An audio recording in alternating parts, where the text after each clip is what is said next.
देवताओं के अस्त्रों में अनेक नाम आते हैं, वज्र, त्रिशूल, सुदर्शन, पाशुपतास्त्र। लेकिन एक ऐसा अस्त्र भी था जिसका नाम लेते ही स्वयं आर्षि मुनि मौन हो जाते थे। वह था ब्रह्मा के क्रोध से जन्मा सृष्टि विनाश का अंतिम संकेत, ब्रह्मशिर अस्त्र। यह केवल एक हथियार नहीं था, यह सृष्टि के 4 वेदों की अग्नि से निर्मित वह शक्ति थी जो एक बार प्रकट हो जाए तो संपूर्ण भूभाग को श्मशान बना सकती थी। यह अस्त्र किसी साधारण योद्धा को नहीं दिया जाता था। इसे धारण करने का अधिकार केवल उन कुछ महायोद्धाओं को था जिनके भीतर तप, संयम और नियंत्रण की पराकाष्ठा हो, क्योंकि यह अस्त्र जितना बाहरी शत्रु को जलाता था उतना ही अपने धारक की परीक्षा भी लेता था। कहते हैं इसकी उत्पत्ति स्वयं ब्रह्मा के तप से हुई थी।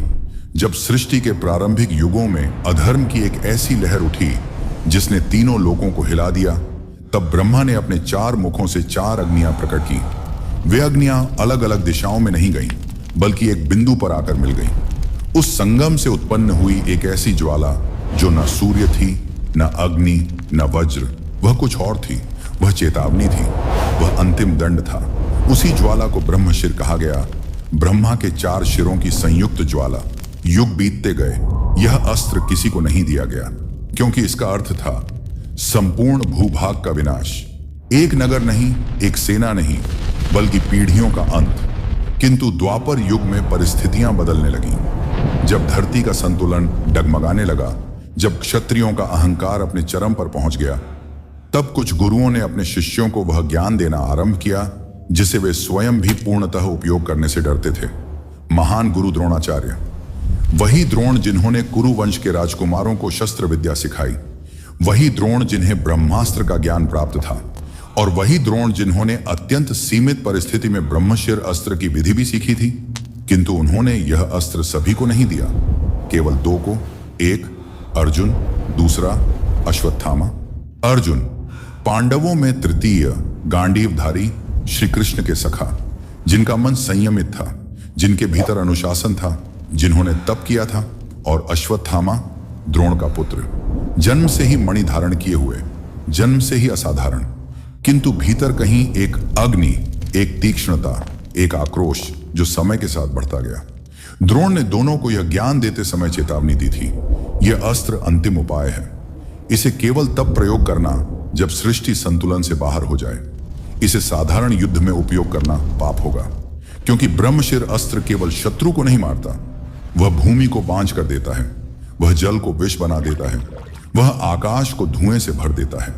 जहां यह गिरे वहां वर्षों तक घास नहीं उगती। समय ने करवट ली, महाभारत का युद्ध आरंभ हुआ। 18 दिन तक रक्त की नदियां बहती रहीं। कुरुक्षेत्र की धूल में राजवंशों का अंत लिखा जा रहा था। भीष्म गिरे, कर्ण गिरे, द्रोण गिरे, और जब द्रोणाचार्य का वध हुआ, वह क्षण अश्वत्थामा के भीतर कुछ तोड़ गया। वह केवल पिता का शोक नहीं था, वह अपमान था, वह छल का दंश था, वह असंतुलन था। युद्ध समाप्ति की ओर बढ़ रहा था। कौरव सेना लगभग समाप्त हो चुकी थी। दुर्योधन भी भूमि पर पड़ा अंतिम श्वास गिन रहा था। रात उतर आई थी, वही रात जिसमें इतिहास ने एक ऐसा निर्णय देखा जिसने आने वाले युगों को हिला दिया। अश्वत्थामा के भीतर प्रतिशोध ज्वालामुखी बन चुका था। उसने शपथ ली कि पांडव वंश का अंत करेगा। वह अकेला नहीं था, उसके साथ कृपाचार्य और कृतवर्मा थे। किंतु जो वह करने जा रहा था वह किसी योद्धा का कार्य नहीं था, वह प्रतिशोध का अंधकार था। रात्रि में सोते हुए पांडव पुत्रों का वध, निर्दोषों का रक्त। और जब यह समाचार पांडवों तक पहुंचा, क्रोध की ज्वाला उठी। भीम प्रतिशोध के लिए दौड़े। अर्जुन ने प्रतिज्ञा ली कि अश्वत्थामा को पकड़कर लाएंगे। वह पीछा आरंभ हुआ जो इतिहास में अमर हो गया। गंगा तट के समीप, वन के भीतर, थका हुआ किंतु उन्मत्त अश्वत्थामा, और सामने अर्जुन, शांत किंतु दृढ़। जब बचने का कोई मार्ग नहीं दिखा, जब उसे लगा कि अब मृत्यु सामने है, तब अश्वत्थामा ने वह किया जिसे करने से स्वयं देवता भी डरते थे। उसने ब्रह्मशिर अस्त्र का आह्वान किया। धरती कांपी। आकाश में अचानक अग्नि की एक रेखा उभरी। वह बिजली नहीं थी, वह उल्का नहीं थी, वह एक स्थिर जलती हुई ऊर्जा थी जो ऊपर उठ रही थी। वायु गर्म हो गई, वृक्षों की पत्तियां झुलसने लगी, पशु चीखने लगे, नदी का जल उबलने लगा। अर्जुन ने पहचान लिया, यह कोई साधारण अस्त्र नहीं था, यह वही था, ब्रह्मशिर। क्षण भर के लिए समय थम गया, क्योंकि यदि यह अस्त्र पूर्ण रूप में प्रकट हो जाता तो केवल अर्जुन या अश्वत्थामा नहीं, पूरा आर्यावर्त उसकी चपेट में आ जाता। अर्जुन ने भी अपने गुरु से प्राप्त वही ज्ञान स्मरण किया। उसने भी ब्रह्मशिर का आह्वान किया और तब आकाश में दो अग्निस्तंभ आमने सामने खड़े हो गए। वातावरण असहनीय हो गया। गर्भवती स्त्रियां भय से कांपने लगी, पशु भागने लगे, पक्षी आकाश से गिरने लगे, धरती की सतह पर दरारें पड़ने लगीं। यदि ये दोनों टकराते तो परिणाम अकल्पनीय होता। उसी क्षण अर्श, व्यास और नारद प्रकट हुए। उन्होंने दोनों को आदेश दिया, अस्त्र वापस लो, यह युद्ध अब समाप्त हो चुका है। यह पृथ्वी इस अग्नि को सह नहीं पाएगी। अर्जुन ने सिर झुकाया, उसने संयम रखा था। उसने अस्त्र को वापस बुला लिया।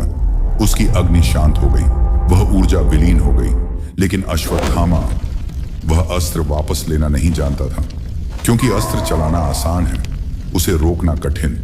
और यहीं से प्रारंभ हुई ब्रह्मशिर अस्त्र की वह कथा, जो केवल विनाश नहीं बल्कि शाप और युगों की पीड़ा में बदल गई। उसने दिशा बदल दी। उसने अस्त्र को पांडव वंश की अंतिम आशा, उत्तरा के गर्भ की ओर मोड़ दिया। और उसी क्षण ब्रह्मांड ने एक और भयावह दृश्य देखा। अर्जुन का अस्त्र शांत हो चुका था, लेकिन अश्वत्थामा द्वारा छोड़ी गई ब्रह्मशिर की ज्वाला अब दिशा बदल चुकी थी। वह अब किसी योद्धा की ओर नहीं जा रही थी, वह जा रही थी एक गर्भ की ओर, एक अजन्मे शिशु की ओर, पांडव वंश की अंतिम आशा की ओर। हस्तिनापुर में उसी समय महारानी उत्तरा अपने गर्भ को थामे असहज होकर बैठी थी। बिना किसी कारण उनके शरीर में कंप कंपी उठी। वायु अचानक भारी हो गई। दीपक की लौ कांपने लगी। महल की दीवारों में हल्की दरारें पड़ी और फिर एक अदृश्य अग्नि लहर ने पूरे राजमहल को घेर लिया। किसी को समझ नहीं आया कि यह क्या हो रहा है, परंतु आर्षि मुनि समझ गए थे, यह साधारण शाप नहीं था, यह ब्रह्मशिर की दिशा थी। वह अस्त्र जब छोड़ा जाता है तो वह केवल एक लक्ष्य नहीं देखता, वह लक्ष्य के साथ उस वंश, उस ऊर्जा, उस भविष्य को भी देखता है जो उससे जुड़ा हो। अश्वत्थामा का उद्देश्य स्पष्ट था, यदि पांडव जीवित रहें तो रहें, पर उनका वंश समाप्त हो जाए, इतिहास यहीं रुक जाए। अस्त्र का प्रभाव हस्तिनापुर पहुंचने से पहले ही प्रकृति में दिखाई देने लगा। आकाश में सूर्य का प्रकाश मंद पड़ गया। बादल काले नहीं बल्कि राख जैसे धूसर हो गए। नदी का जल अचानक पीछे हटने लगा, मानो किसी अदृश्य भय से कांप रहा हो। पक्षियों ने उड़ना बंद कर दिया। पशु अपने स्थान पर स्थिर हो गए। वातावरण में एक तीखी गंध फैल गई, जले हुए लोहे और धधकती मिट्टी की। उत्तरा का गर्भ जलने लगा। उन्होंने दोनों हाथ पेट पर रखे और चीख उठी। कोई बाहरी आग नहीं थी, लेकिन भीतर मानो हजारों सुइयां चुभ रही थी। महल के भीतर हाहाकार मच गया। उसी समय श्री कृष्ण वहां उपस्थित थे। वे शांत खड़े थे, किंतु उनके नेत्रों में गंभीरता उतर आई थी। उन्होंने तुरंत समझ लिया, यह कोई सामान्य अस्त्र नहीं, यह वही है जिसे रोकना सरल नहीं। ब्रह्मशिर अस्त्र का स्वभाव ब्रह्मास्त्र से भिन्न था। ब्रह्मास्त्र एक क्षेत्र को नष्ट करता है, ब्रह्मशिर एक पीढ़ी को। जहां यह गिरता है वहां केवल मृत्यु नहीं आती, वहां स्मृति भी मिट जाती है। भूमि की उर्वरता समाप्त हो जाती है, वंश की धारा टूट जाती है, आने वाली संतति में विकार जन्म लेते हैं। यह अस्त्र युद्ध का नहीं, अंतिम दंड का प्रतीक था। उसी क्षण श्री कृष्ण ने अपना ध्यान भीतर केंद्रित किया। उन्होंने कोई हथियार नहीं उठाया, कोई शस्त्र नहीं चलाया। उन्होंने केवल अपनी दिव्य ऊर्जा को उत्तरा के गर्भ के चारों ओर आवरण की तरह फैला दिया। वह कवच दिखाई नहीं दे रहा था, किंतु उसका प्रभाव तुरंत दिखा। जिस ज्वाला ने गर्भ को भस्म करने का प्रयास किया था, वह बाहर ही ठहर गई। भीतर प्रवेश का मार्ग नहीं मिला। अस्त्र ने दिशा बदलने की कोशिश की। उसने उस दिव्य आवरण को भेदने का प्रयास किया, परंतु यह साधारण प्रतिरोध नहीं था, यह स्वयं विष्णु की संरक्षण शक्ति थी। ब्रह्मशिर की ज्वाला कुछ क्षणों तक संघर्ष करती रही। गर्भ में पल रहा शिशु एक पल के लिए निर्जीव हो गया। हृदय की धड़कन रुक गई, समय थम गया, और फिर एक प्रकाश की हल्की किरण उस अंधकार के भीतर चमकी। शिशु पुनः जीवित हुआ। वह बालक था, परीक्षित, वही जो आगे चलकर हस्तिनापुर का राजा बना, वही जिसके कारण पांडव वंश जीवित रहा। किंतु उस क्षण पूरा महल स्तब्ध था, क्योंकि यह स्पष्ट हो चुका था कि यदि वह दिव्य हस्तक्षेप न होता तो पांडव वंश का अंत निश्चित था। उधर गंगा तट पर अश्वत्थामा खड़ा था। उसके चारों ओर धधकती ऊर्जा अब भी घूम रही थी। अनार्षि व्यास ने उसे समझाया था कि अस्त्र वापस लो, किंतु उसने स्वीकार किया वह उसे वापस लेना नहीं जानता। यह केवल आक्रोश में चलाया गया निर्णय था। ज्ञान अधूरा था, नियंत्रण समाप्त हो चुका था। अर्जुन ने अस्त्र वापस ले लिया था क्योंकि उसके भीतर संयम था। अश्वत्थामा नहीं ले सका क्योंकि उसके भीतर केवल प्रतिशोध था। यही अंतर था गुरु के दो शिष्यों में। जब समाचार पहुंचा कि उत्तरा का गर्भ सुरक्षित है, तब श्री कृष्ण स्वयं गंगा तट पर पहुंचे। उनके सामने अश्वत्थामा खड़ा था, थका हुआ परंतु अब भी जिद में अड़ा हुआ। उसका मस्तक ऊंचा था पर उसकी आंखों में उन्माद था। वहां कोई लंबा संवाद नहीं हुआ, वहां केवल निर्णय हुआ। श्री कृष्ण ने कहा कि जिसने सोते हुए बालकों की हत्या की, जिसने अजन्मे शिशु पर अस्त्र चलाया, वह क्षत्रिय नहीं कहलाता, और जिसने ब्रह्मशिर जैसे अस्त्र का दुरुपयोग किया, वह पृथ्वी पर शांति का अधिकारी नहीं। अश्वत्थामा के मस्तक में जन्म से एक दिव्य मणि थी। वह उसकी शक्ति का स्रोत थी। वही उसे रोग, भय और भूख से बचाती थी। वही उसे असाधारण बनाती थी। श्री कृष्ण ने आदेश दिया, वह मणि निकाल ली जाए। अर्जुन ने आगे बढ़कर वह मणि उसके मस्तक से अलग की। रक्त बह निकला और उसी क्षण श्री कृष्ण का शाप गूंजा, अश्वत्थामा हजारों वर्षों तक पृथ्वी पर भटकेगा। न उसे मृत्यु मिलेगी, न विश्राम। उसके घाव कभी नहीं भरेंगे। लोग उससे भयभीत रहेंगे। वह अकेला रहेगा, वही उसका दंड होगा। ब्रह्मशिर अस्त्र का दुरुपयोग केवल एक युद्ध की गलती नहीं थी, वह युगों का अपराध था, और उसका दंड भी युगों तक फैला। गंगा तट की धधकती अग्नि धीरे धीरे शांत हुई। आकाश का रंग सामान्य होने लगा। नदी का जल फिर बहने लगा। परंतु उस दिन पृथ्वी ने वह अनुभव किया जिसे वह फिर कभी दोहराना नहीं चाहती थी। आर्षियों ने उस घटना के बाद ब्रह्मशिर अस्त्र के ज्ञान को और अधिक गोपनीय कर दिया। यह स्पष्ट हो चुका था कि यदि यह शक्ति गलत हाथों में जाए तो सृष्टि का संतुलन समाप्त हो सकता है। उस दिन के बाद किसी भी गुरु ने यह अस्त्र सिखाने से पहले 100 बार सोचा। महाभारत का युद्ध समाप्त हो गया था। पांडवों ने राज्य प्राप्त किया। परीक्षित का जन्म हुआ। समय आगे बढ़ गया, परंतु ब्रह्मशिर की स्मृति इतिहास की गहराई में दब गई, क्योंकि यह केवल एक अस्त्र की कथा नहीं थी। यह संयम और अहंकार के अंतर की कथा थी। लेकिन यह कहानी यहीं समाप्त नहीं होती, क्योंकि ब्रह्मशिर अस्त्र केवल एक बार चला था, और वह भी अधूरा। यदि वह पूर्ण रूप में टकराता तो क्या होता? क्या वास्तव में पूरा आर्यावर्त नष्ट हो जाता? क्या नदियां सूख जाती? क्या वर्षों तक वर्षा बंद हो जाती? क्या पीढ़ियां विकृत जन्म लेती? इन प्रश्नों के उत्तर महाभारत के श्लोकों में सीधे नहीं मिलते, लेकिन संकेत मिलते हैं, और वे संकेत भयावह हैं। गंगा तट पर जो हुआ वह पूर्ण विनाश नहीं था, वह केवल एक संकेत था, एक झलक थी उस शक्ति की जिसे यदि पूरी तरह प्रकट होने दिया जाता तो धरती का इतिहास बदल सकता था। ब्रह्मशिर अस्त्र केवल एक अग्नि गोला नहीं था, वह 4 दिशाओं में फैलने वाली चतुर्मुखी ऊर्जा थी।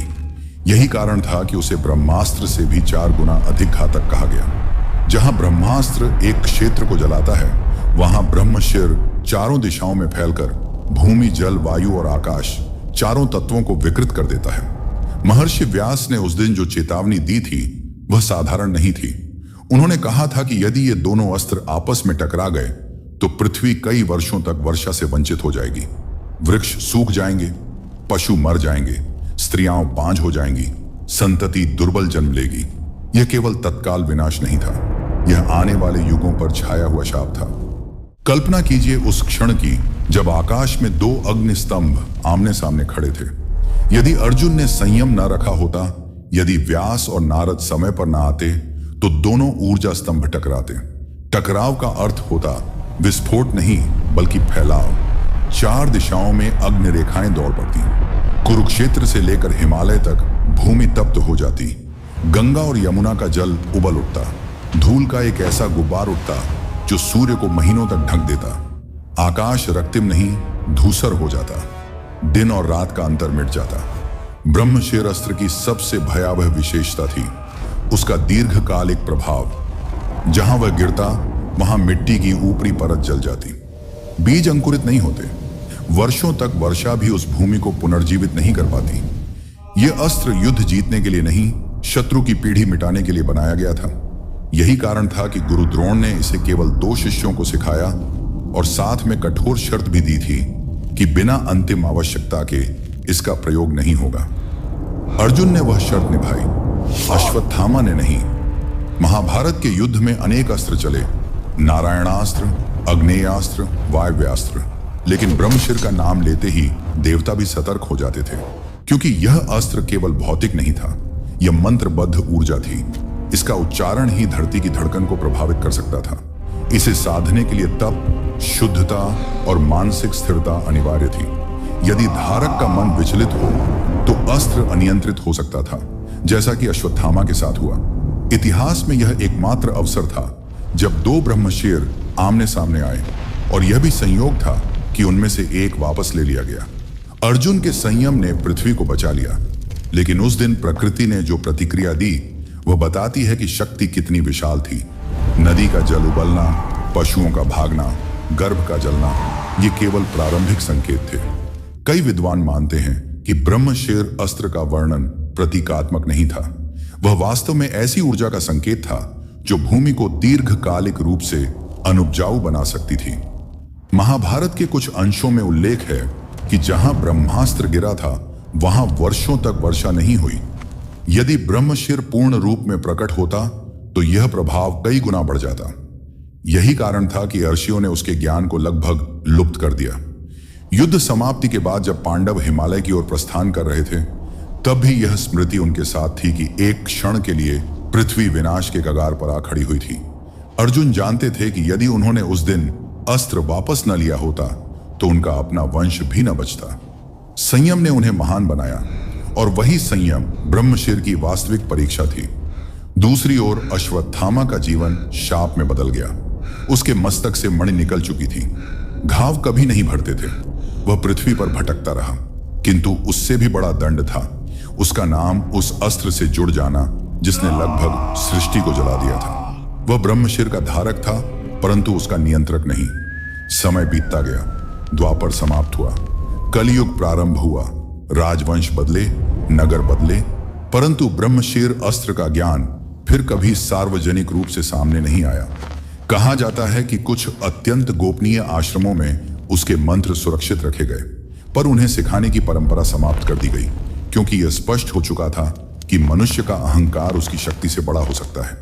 यदि उस दिन 2 ब्रह्मशिर टकराते तो संभव था कि इतिहास का प्रवाह बदल जाता। परीक्षित जन्म न लेते, आगे चलकर जन्मेजय न होते, और तब महाभारत की कथा स्वयं लुप्त हो जाती। विडंबना यह है कि जिस अस्त्र ने वंश समाप्त करने का प्रयास किया, उसी घटना ने इतिहास को और अधिक गहरा बना दिया, क्योंकि उस दिन संयम ने अहंकार को पराजित किया। लेकिन एक प्रश्न अब भी शेष है, क्या ब्रह्मशिर अस्त्र वास्तव में नष्ट हो गया, या उसका ज्ञान कहीं सुरक्षित है? क्या वह केवल एक युग की कथा थी, या भविष्य के लिए एक चेतावनी? द्वापर का सूर्य अस्त हो चुका था, पांडव हिमालय की ओर प्रस्थान कर चुके थे, हस्तिनापुर में परीक्षित का राज्य आरंभ हो चुका था, बाहर से सब सामान्य दिख रहा था। लेकिन जो अर्षि उस घटना के साक्षी थे, वे जानते थे कि पृथ्वी एक ऐसी अग्नि से बाल बाल बची है जिसकी पुनरावृत्ति नहीं होनी चाहिए। ब्रह्मशिर अस्त्र और ब्रह्मास्त्र में अंतर केवल शक्ति का नहीं था, स्वरूप का था। ब्रह्मास्त्र एक बिंदु पर केंद्रित अग्नि है, उसका लक्ष्य सीमित होता है। वह एक नगर, एक सेना, एक क्षेत्र को भस्म कर सकता है। परंतु ब्रह्मशिर वह चतुर्दिक विस्तार वाली ऊर्जा है। ब्रह्मा के 4 मुखों की प्रतीक अग्नि, 4 दिशाएं, 4 वेद, 4 स्तर का दंड। यह अस्त्र जहां छोड़ा जाए वहां केवल तत्काल विनाश नहीं होता, वहां भूमि, जल, वायु और आकाश की संरचना प्रभावित होती है। यही कारण था कि आचार्य द्रोण ने अर्जुन और अश्वत्थामा को यह ज्ञान देते समय स्पष्ट कहा था, यह अंतिम उपाय है, इसे चलाना सरल है, वापस लेना कठिन। अस्त्र चलाने के लिए मंत्र चाहिए, उसे रोकने के लिए तप चाहिए। अर्जुन के पास दोनों थे, अश्वत्थामा के पास केवल मंत्र था। गंगा तट की वह घटना केवल एक युद्ध प्रसंग नहीं थी, वह एक सिद्धांत की स्थापना थी। शक्ति पर नियंत्रण शक्ति से बड़ा है। यदि उस दिन अर्जुन भी आक्रोश में आकर अपना अस्त्र टकराने देते तो परिणाम केवल कुरुक्षेत्र तक सीमित नहीं रहता। हस्तिनापुर, इंद्रप्रस्थ, द्वारका सब उस अग्नि की चपेट में आ सकते थे। महीनों तक धूल का आवरण सूर्य को ढक देता, रथुएं बिगड़ जाती, वर्षा रुक जाती, पशुधन नष्ट होता, अकाल पड़ता और आने वाली पीढ़ियां दुर्बल जन्म लेती। कई प्राचीन ग्रंथ संकेत देते हैं कि ब्रह्मशिर का प्रभाव केवल भौतिक नहीं, वंशानुगत भी हो सकता था। जहां यह पूर्ण रूप से प्रकट हो जाए, वहां संतति पर उसका दुष्प्रभाव पड़ता। यही कारण था कि जब अश्वत्थामा ने उसे उत्तरा के गर्भ की ओर मोड़ा, तो वह केवल एक शिशु को मारने का प्रयास नहीं था, वह पांडव वंश के भविष्य को मिटाने का प्रयास था। लेकिन वहां हस्तक्षेप हुआ। वह हस्तक्षेप था धर्म की रक्षा का। परीक्षित जीवित रहे और वही आगे चलकर उस कथा के श्रोता बने जिसे हम महाभारत के रूप में जानते हैं। यदि वह गर्भ न बचता तो संभव है कि आगे की पीढ़ियां इस युद्ध का संपूर्ण वृत्तांत कभी न जान पाती। युद्ध के बाद ऋषियों ने एक महत्वपूर्ण निर्णय लिया। उन्होंने न केवल ब्रह्मशिर के प्रयोग को निषिद्ध किया, बल्कि उसके उच्चारण की परंपरा भी लगभग समाप्त कर दी।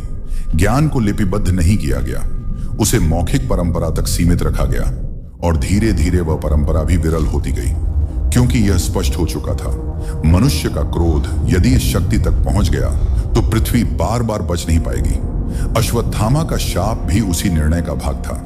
उसका अमृतत्व वरदान नहीं, दंड था। वह पृथ्वी पर भटके ताकि आने वाली पीढ़ियां समझें कि अनियंत्रित शक्ति का अंत क्या होता है। उसकी मणि छीन ली गई ताकि वह असाधारण से साधारण बन जाए।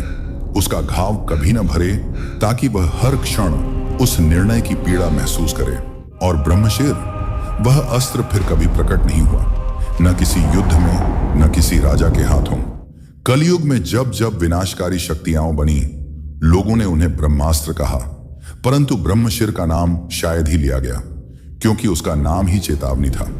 कुछ परंपराएं मानती हैं कि उसका मंत्र अभी भी कहीं सुरक्षित है, हिमालय के किसी अज्ञात आश्रम में, किसी गोपनीय परंपरा में। लेकिन यह भी कहा जाता है कि जब तक मनुष्य संयम नहीं सीखता, वह ज्ञान स्वयं प्रकट नहीं होता। ब्रह्मशिर केवल शस्त्र नहीं था, वह परीक्षा था। आज जब हम महाभारत की कथा पढ़ते हैं तो युद्ध, रणनीति और वीरता पर चर्चा करते हैं, परंतु गंगा तट का वह क्षण जहां दो ब्रह्मशिर आमने सामने थे, वह इतिहास का सबसे महत्वपूर्ण मोड़ था। वहां किसी की विजय नहीं हुई, वहां केवल पृथ्वी बची। और यही इस कथा का सार है। शक्ति का अस्तित्व भयावह नहीं, उसका दुरुपयोग भयावह है। अर्जुन और अश्वत्थामा दोनों के पास समान ज्ञान था। एक ने संयम चुना, दूसरे ने प्रतिशोध। परिणाम ने इतिहास लिख दिया। ब्रह्मशिर अस्त्र आज दिखाई नहीं देता, पर उसकी गूंज उस चेतावनी में जीवित है। जब भी मनुष्य अपनी सीमा भूलता है, विनाश की संभावना जन्म लेती है, और जब भी संयम विजय पाता है, सृष्टि आगे बढ़ती है। तो यह थी ब्रह्मशिर अस्त्र की वह संपूर्ण कथा। एक ऐसी अग्नि की कहानी जो लगभग पृथ्वी को भस्म कर देती, एक ऐसे निर्णय की कहानी जिसने इतिहास बचा लिया, और एक ऐसे शाप की कहानी जो आज भी समय के साथ चल रहा है। यदि इस कथा में उच्चारण या वर्णन में कोई त्रुटि रह गई हो तो क्षमा प्रार्थी हैं। कमेंट में अवश्य बताएं, क्या आपको लगता है कि ब्रह्मशिर केवल एक युग की कथा थी या एक शाश्वत चेतावनी? प्रेम से बोलिए, हर हर महादेव।